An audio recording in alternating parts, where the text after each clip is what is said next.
Question number 2 बताएंगे। Question number 2 है बिंदुओं 4, 1, 4 -1 और -2 -3 को जोड़ने वाले रेखाखंड को सम त्रिभाजित करने वाले बिंदुओं के निर्देशांक पूछ रहा है। ठीक है, यानी सम त्रिभाजित। मेरे पास दो बिंदु है, एक बिंदु यहाँ पे दिख रहा है, एक बिंदु यहाँ पे दिख रहा है। तो पहले इस बिंदु को बना लेते हैं तो समझ में आएगा।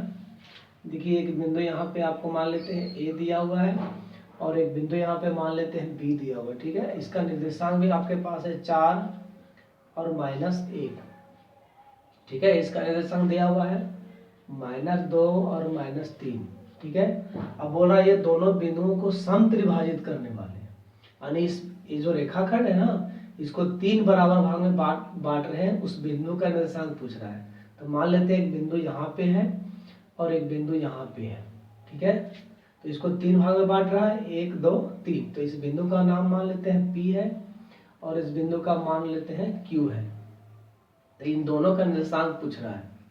ठीक है, तो जो क्वेश्चन में यहाँ समझा रहे हैं वही यहाँ पे लिखना है। ठीक है, क्या लिखेंगे? माना वह बिंदु P एवं Q है जो रेखाखंड AB को सम त्रिभाजित करता है।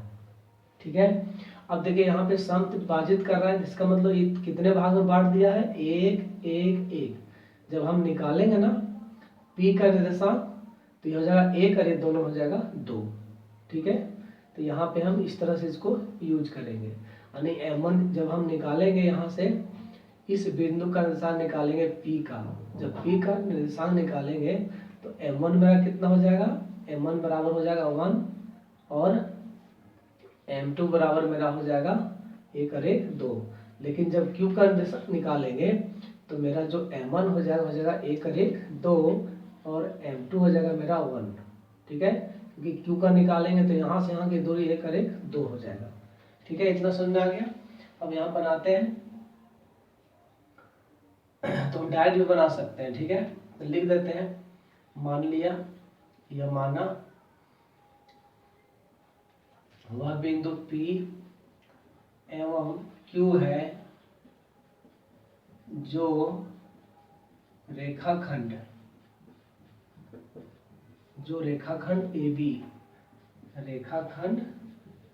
AB को सम त्रिभाजित करता है। ठीक है, सम त्रिभाजित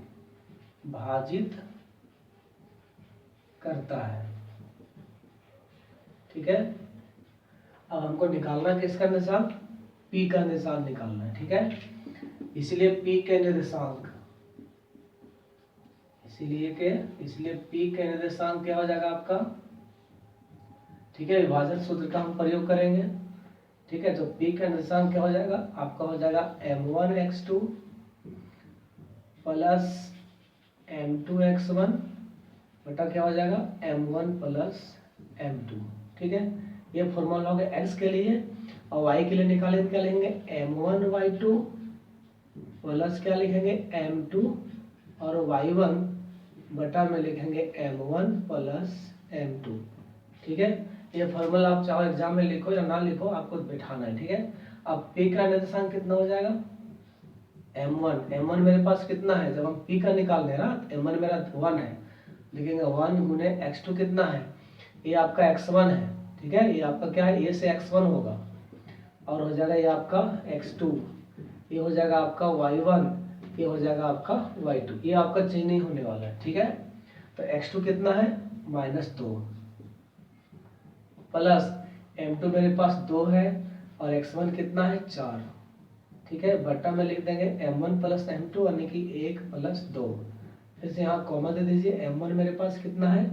1 गुने y2, y1 y2 कितना है? -3।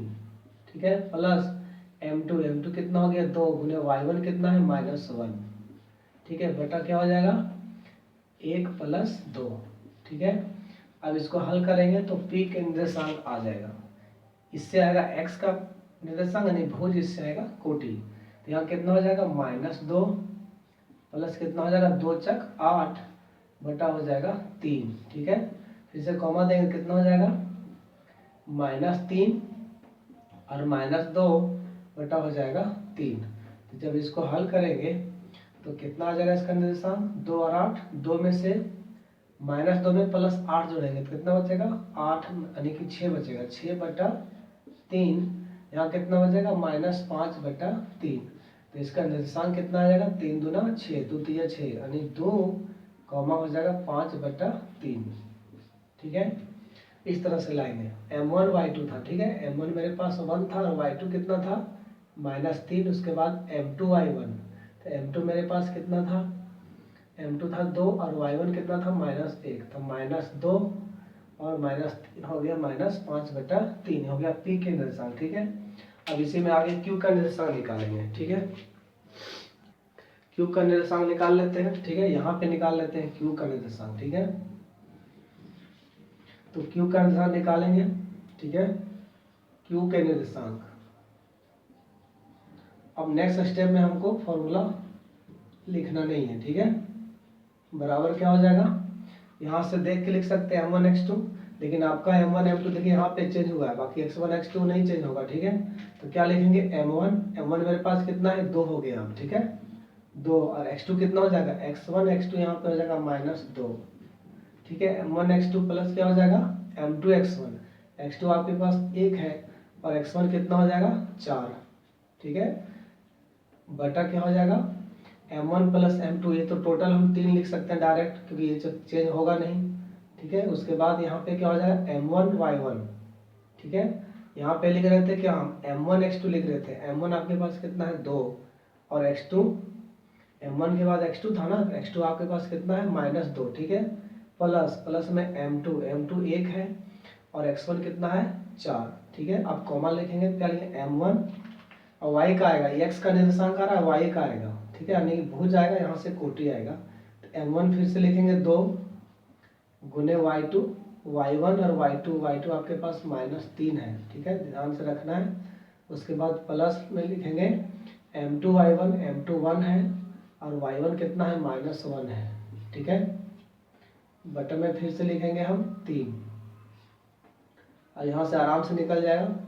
अब ये कितना हो जाएगा -2 दूना -4 प्लस हो जाएगा 4/3, कॉमा देंगे कितना हो जाएगा -6, उसके बाद -1 हो जाएगा बटा में 3, तो आंसर कितना हो जाएगा इसका 0/3, कॉमा हो जाएगा -7/3, यानी कि निर्देशांक कितना आ जाएगा 0 और -7/3। ठीक है, इस तरह से सम त्रिभाजित करने वाले बिंदुओं के निर्देशांक हम आराम से प्राप्त कर लिए। p का निर्देशांक कितना आ गया 2 -5/3 और q का जो निर्देशांक आया कितना आया 0 और -7/3। ठीक है, ये कंप्लीट हो गया आंसर, क्योंकि यही क्वेश्चन में ही पूछ रहा था ना, बिंदुओं 4 1 2 3 को जोड़ने वाले रेखाखंड। ठीक है, इन दोनों को जोड़ने वाला रेखाखंड यही ना है लाइन। अब इसको कह रहे हैं सम त्रिभाजित करने वाले बिंदुओं के निर्देशांक ज्ञात कीजिए। ठीक है, तो यहाँ पे हम पहले समझा दिए थे, क्वेश्चन कंप्लीट हो गया। ठीक है, अब हम नेक्स्ट क्वेश्चन बनाएंगे।